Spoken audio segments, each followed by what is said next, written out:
Pourquoi l'Afrique australe connaît-elle une inégale intégration dans la Bonjour à mondialisation? tous, aujourd'hui nous allons vous parler de l'inégale intégration de l'Afrique australe dans la mondialisation. L'Afrique australe, c'est une région qui comprend des pays comme l'Afrique du Sud, le Mozambique, la Namibie, le Zimbabwe ou encore le Botswana. On va vous montrer que si certaines zones sont bien connectées au monde, d'autres restent en marge du développement économique et des échanges. Des zones bien intègrent à la mondialisation.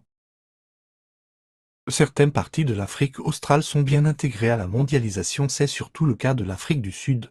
Et notamment de grandes villes comme Johannesburg, le Cap ou Durban. Ces villes sont des métropoles régionales avec des infrastructures modernes, des ports, des aéroports. Et elles attirent des investissements étrangers. Elles sont connectées aux marchés mondiaux, notamment grâce à l'exportation de ressources comme l'or, les diamants, le charbon ou encore les produits agricoles. 2. Des régions en marge de la population. Mais en dehors de ces grandes villes ou de certains axes portuaires, une grande partie de l'Afrique australe reste peu intégrée à la mondialisation, par exemple dans des pays comme le Zimbabwe ou certaines zones rurales du Mozambique ou du Lesotho. L'accès aux infrastructures est limité, il y a peu de routes, peu d'accès à l'électricité et beaucoup de populations vivent. 3. Les causes des inégalités d'intégration.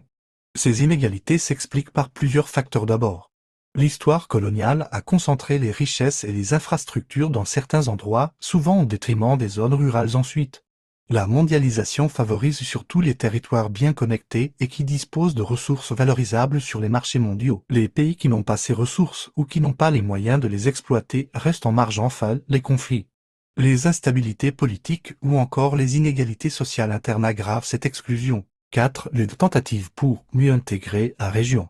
Il existe des efforts pour améliorer l'intégration de l'Afrique australe. Par exemple, les SADC, communautés de développement d'Afrique australe, encouragent la coopération économique entre les pays de la région. Des projets de corridors de transport sont en cours, comme le corridor Maputo-Witbam, qui relie le port du Mozambique aux zones industrielles d'Afrique du Sud. Des investissements chinois et indiens permettent aussi le développement de certaines infrastructures.